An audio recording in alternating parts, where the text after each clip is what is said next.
వికాసం ఇప్పుడు లభించింది।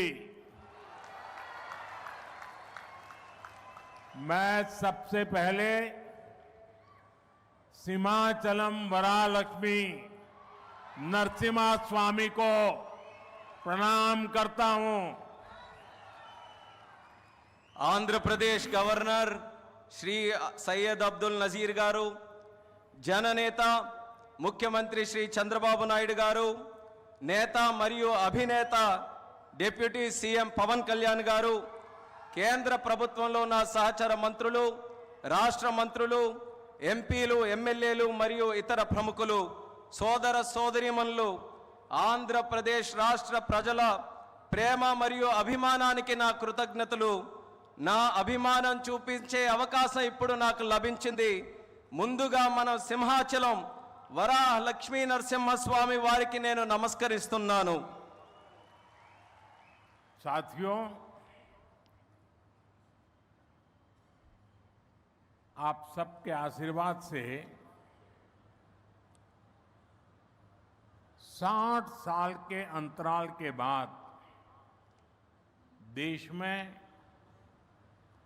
तीसरी बार एक सरकार चुनी गई और सरकार बनने के बाद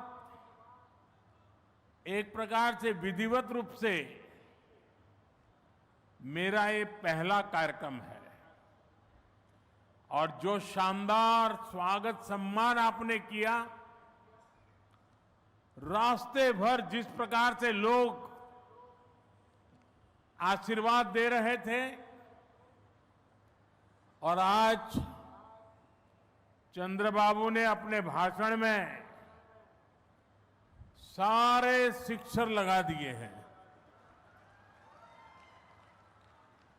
उनके एक एक शब्द के स्पिरिट को, उनकी भावना को मैं आदर करता हूं और मैं आंध्रवासियों से, देशवासियों से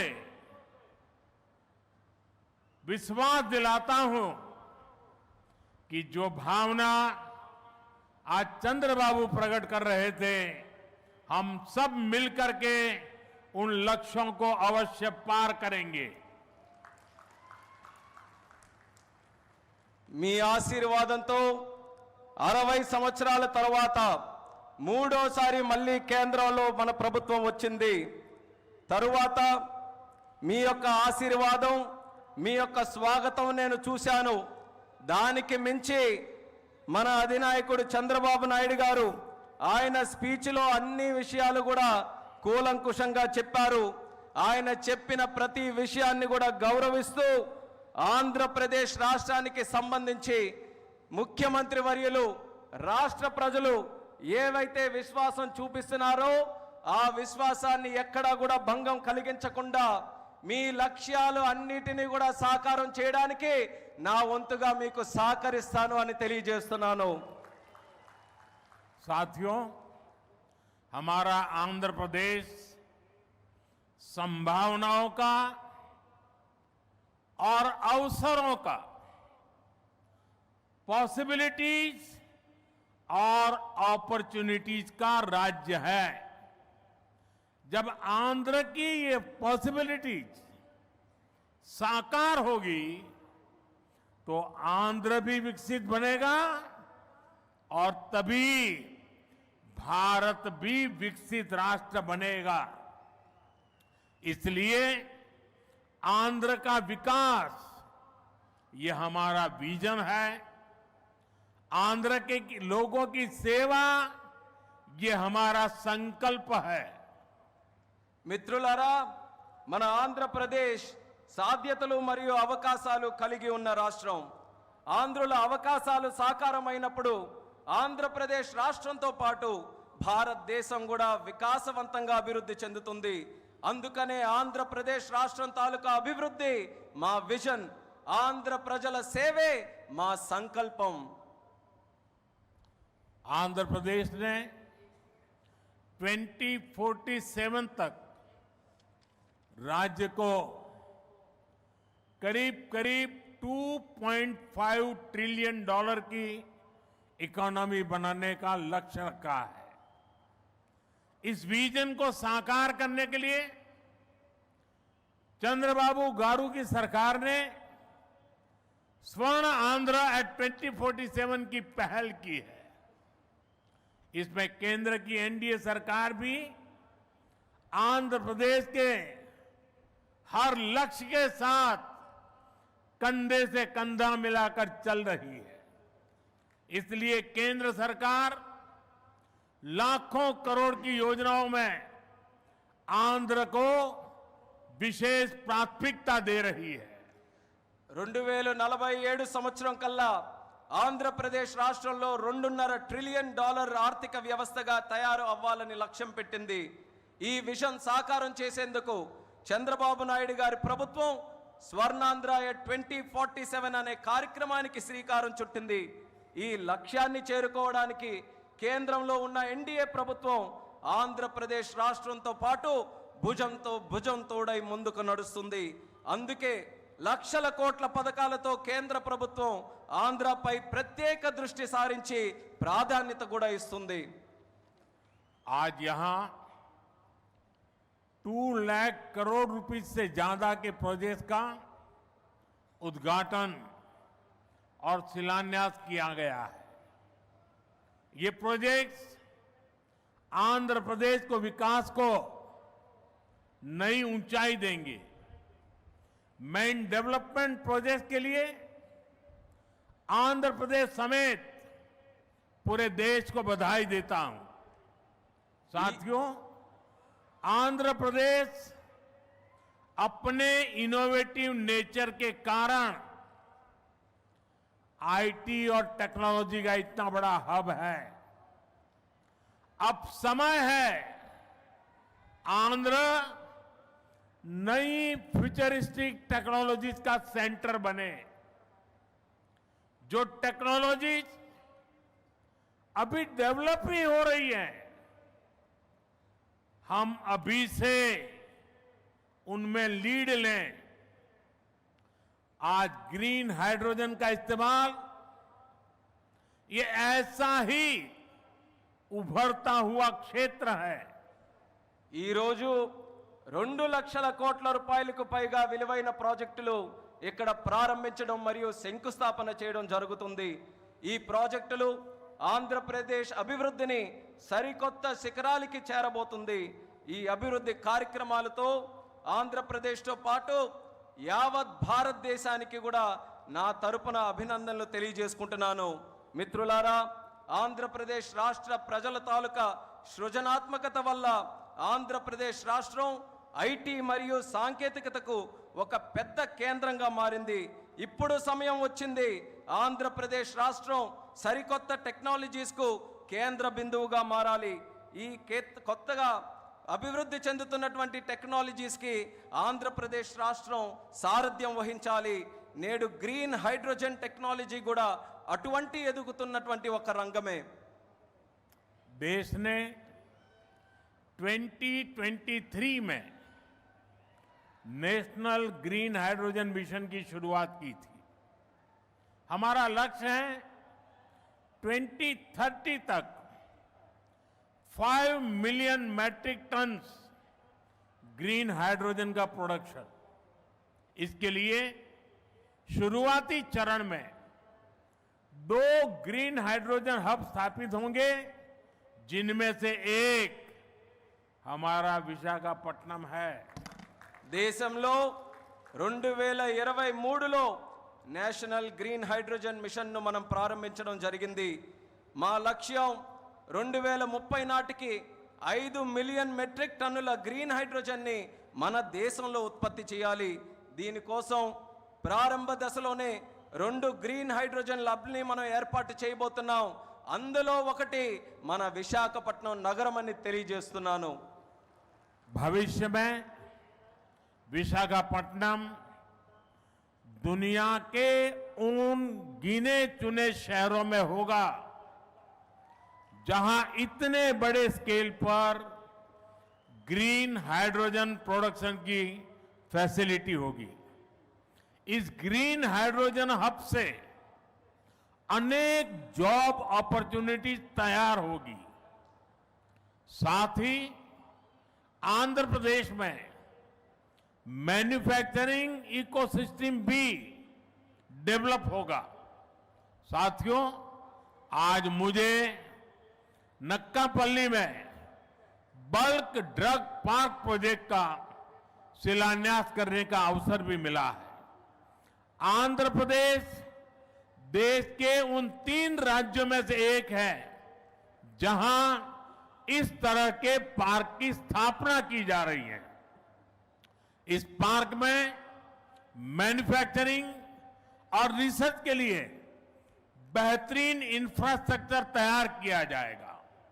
इससे इन्वेस्टर्स का उत्साह बढ़ेगा और यहां की फार्मा कंपनियों को फायदा होगा। భవిష్యత్తులో పెద్ద ఎత్తున గ్రీన్ హైడ్రోజన్ ఉత్పత్తి చేసే నగరాలలో ఒకటిగా మన విశాఖపట్నం ఉండబోతుంది। ఈ గ్రీన్ హైడ్రోజన్ హబ్ ద్వారా అనేక ఉద్యోగ అవకాశాలు సృష్టించబడతాయి। దీంతో ఆంధ్రప్రదేశ్లో మ్యానుఫ్యాక్చరింగ్ వ్యవస్థ కూడా అభివృద్ధి చెందబోతుంది। మిత్రులారా, ఈ రోజు అనకాపల్లి పార్లమెంటులో ఉండే నక్కపల్లిలో బల్క్ డ్రగ్ పార్క్కు కూడా శంకుస్థాపన చేసే అవకాశం నాకు కలిగింది। దేశంలో 3 రాష్ట్రాలలో ఈ తరహాలో పార్కులు ఏర్పాటు చేయబడుతున్నాయి। అందులో ఆంధ్రప్రదేశ్ ఉండడం నాకు చాలా ఆనందంగా ఉంది। ఈ పార్కులో మ్యానుఫ్యాక్చరింగ్ మరియు పరిశోధన కోసం అద్భుతమైన మౌలిక సదుపాయాలు ఏర్పాటు చేయడం జరుగుతుంది। దీనివల్ల పెట్టుబడిదారుల్లో ఆసక్తి పెరుగుతుంది మరియు ఫార్మాసిటీ కంపెనీలకి కూడా చాలా ఉపయోగపడుతుందని తెలియజేస్తున్నాను। साथियों, हमारी सरकार अर्बनाइजेशन को एक अपॉर्चुनिटी के रूप में देखती है और हम आंध्र को न्यू एज अर्बनाइजेशन का एक उदाहरण बनाना चाहते हैं। इसी विजन को साकार करने के लिए आज कृष्णापट्टनम इंडस्ट्रियल एरिया यानी क्रिस सिटी का फाउंडेशन स्टोन रखा गया है। ये smart city Chennai Bengaluru industrial corridor का हिस्सा बनेगी। इससे आंध्र में थाउजेंड्स ऑफ करोड़ का इन्वेस्टमेंट आएगा और लाखों इंडस्ट्रियल जॉब तैयार होगी। మిత్రులారా, మా ప్రభుత్వం పట్టణీకరణకు ఒక అవకాశంగా చూస్తుంది। అలానే మన ఆంధ్రప్రదేశ్ రాష్ట్రం నవయుగ పట్టణీకరణకు ఉదాహరణగా ఉండబోతుంది। ఈ విజన్ సాకారం చేసేందుకు నేడు కృష్ణపట్నం ఇండస్ట్రియల్ ఏరియా అంటే క్రిస్ సిటీ శంకుస్థాపన కూడా చేయడం జరుగుతుంది। చెన్నై బెంగళూరు ఇండస్ట్రియల్ కారిడోర్లో ఈ స్మార్ట్ సిటీ ఒక భాగం అవ్వబోతుంది। ఆంధ్రప్రదేశ్లో దీని వల్ల వేల కోట్ల రూపాయలు పెట్టుబడులతో పాటు పారిశ్రామిక ఉద్యోగ అవకాశాలు కూడా పెరుగుతున్నాయని తెలియజేస్తున్నాను। साथियों, आंध्र प्रदेश को पहले से श्री सिटी के रूप में मैन्युफैक्चरिंग हब का फायदा मिल रहा है। हमारा प्रयास है कि आंध्र प्रदेश इंडस्ट्रियल और मैन्युफैक्चरिंग के क्षेत्र में देश के टॉप स्टेट्स में शामिल हो। मैन्युफैक्चरिंग को बढ़ावा देने के लिए हमारी सरकार पीएलआई जैसी स्कीम्स चला रही है। इसका परिणाम यह है कि आज कई प्रोडक्ट्स की मैन्युफैक्चरिंग में भारत की गिनती दुनिया के टॉप कंट्रीज में होने लगी है। మిత్రులారా, ఆంధ్రప్రదేశ్లో నేడు శ్రీ సిటీ రూపంలో తయారీ రంగం యొక్క ఉపయోగం ప్రజలకు అందుతుంది। మా ప్రయత్నం ఏంటంటే ఆంధ్రప్రదేశ్ రాష్ట్ర పారిశ్రామిక మరియు తయారీ రంగంలో దేశంలోనే అగ్రగామిగా నిలబడాలి। తయారీ రంగాన్ని ప్రోత్సహించడానికి మా ప్రభుత్వం పిఎల్ఐ లాంటి స్కీమ్స్ ని ప్రోత్సహించడం కూడా జరుగుతుంది।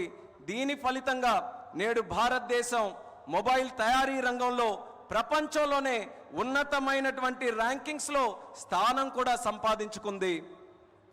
साथियों, आज नए विशाखापट्टनम शहर में साउथ कोस्ट रेलवे जोन मुख्यालय की भी फाउंडेशन रखी जा रही है। आंध्र प्रदेश के विकास के लिहाज से ये बहुत इंपॉर्टेंट है। लंबे समय से एक अलग रेलवे जोन की मांग हो रही थी। आज ये स्वप्न साकार हो रहा है। మిత్రులారా, నేడు విశాఖపట్నం నగరంలో సౌత్ కోస్ట్ రైల్వే జోన్ ప్రధాన కార్యాలయానికి పునాది కూడా వేస్తున్నాం. ఆంధ్రప్రదేశ్ అభివృద్ధి దృష్ట్యా ఇది చాలా ముఖ్యమైనటువంటి కార్యక్రమం. ప్రత్యేక రైల్వే జోన్ కావాలన్న డిమాండ్ చాలా కాలంగా ఉంది. అటువంటి కళ, ఈ చిరకాల కోరిక ఈ రోజు నెరవేరబోతుందని తెలియజేసుకుంటున్నాను. साउथ कोस्ट रेलवे जोन का मुख्यालय बनने के बाद इस पूरे क्षेत्र में कृषि और व्यापार से जुड़ी एक्टिविटीज का विस्तार होगा। इसके अलावा टूरिज्म क्षेत्र और लोकल इकोनॉमी को भी प्रगति के नए अवसर मिलेंगे। సౌత్ కోస్ట్ రైల్వే జోన్ యొక్క ప్రధాన కార్యాలయం అయిన తర్వాత మన ఉత్తరాంధ్ర ప్రాంతంలో వ్యవసాయం మరియు వ్యాపారానికి సంబంధించి కార్యకలాపాలలో విస్తరణ జరగబోతుంది. ఇంతే కాకుండా పర్యాటక రంగం మరియు స్థానిక ఆర్థిక వ్యవస్థకు కూడా కొత్త అవకాశాలు లభిస్తాయని తెలియజేస్తున్నాను.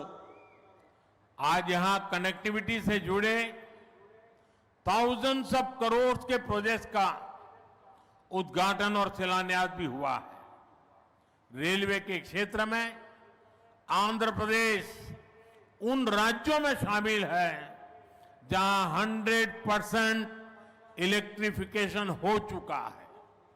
आंध्र प्रदेश के 70 से ज्यादा रेलवे स्टेशनों को अमृत भारत स्टेशन योजना के तहत डेवलप किया जा रहा है। आंध्र प्रदेश के लोगों की ईज ऑफ ट्रेवल के लिए 7 वंदे भारत ट्रेनें और अमृत भारत ट्रेन भी चलाई जा रही है। నేడు కనెక్టివిటీకి సంబంధించి వేల కోట్ల విలువైన ప్రాజెక్టులు ఇక్కడ ప్రారంభోత్సవం మరియు శంకుస్థాపన జరుగుతుంది. రైల్వే రంగంలో ఆంధ్రప్రదేశ్లో నేడు 100% విద్యుదీకరణ జరిగింది. ఆంధ్రప్రదేశ్లోని 70కి పైగా రైల్వే స్టేషన్లు అమృత్ భారత్ స్టేషన్ల కింద అభివృద్ధి చేయబడుతున్నాయి. ఆంధ్రప్రదేశ్ ప్రజల ప్రయాణ సౌలభ్యం కోసం 7 వందే భారత్ రైళ్లు అలాగే అమృత్ భారత్ ట్రైన్లు కూడా నడిపిస్తున్నామని తెలియజేస్తున్నాను. साथियों, आंध्र में ये infrastructure revolution, better connectivity, better सुविधाएं, इनसे पूरे प्रदेश का लैंडस्केप बदलेगा। इससे ईज ऑफ लिविंग और ईज ऑफ डूइंग बिजनेस बढ़ेगा। यही विकास आंध्र की करीब $2.5 ट्रिलियन इकोनॉमी का आधार बनेगा। साथियों, विशाखापट्टनम और आंध्र प्रदेश के कोस्ट सैकड़ों वर्षों से भारत के ट्रेड का गेटवे रहे हैं। आज भी विशाखापट्टनम का उतना ही महत्व है। हम समुद्र से जुड़ी अपॉर्चुनिटी के पूरे इस्तेमाल के लिए ब्लू इकोनॉमी को मिशन मोड में बढ़ावा दे रहे हैं। इसके लिए विशाखापट्टनम फिशिंग हार्बर को और आधुनिक बनाया जा रहा है। మిత్రులారా, ఆంధ్రాలో ఈ మౌలిక సదుపాయాల విప్లవంతో పాటు మెరుగైన కనెక్టివిటీ, మెరుగైన సౌకర్యాల వల్ల ఆంధ్రప్రదేశ్ రాష్ట్ర ముఖ చిత్రం కూడా మారబోతుంది. దీనివల్ల జీవన సౌలభ్యం, వ్యాపార సౌలభ్యం కూడా పెరగబోతుంది. ఇది ఆంధ్ర యొక్క దాదాపు $2.5 ట్రిలియన్ ఆర్థిక వ్యవస్థకు పునాది కాబోతుంది. మిత్రులారా, విశాఖపట్నం మరియు ఆంధ్రప్రదేశ్లో ఉన్నటువంటి తీర ప్రాంతాలు వందల సంవత్సరాలుగా భారతీయ వాణిజ్యంలో పాలు పంచుకున్నాయి. నేటికి విశాఖపట్నానికి అదే ప్రాముఖ్యత ఉందని కూడా తెలియజేస్తున్నారు.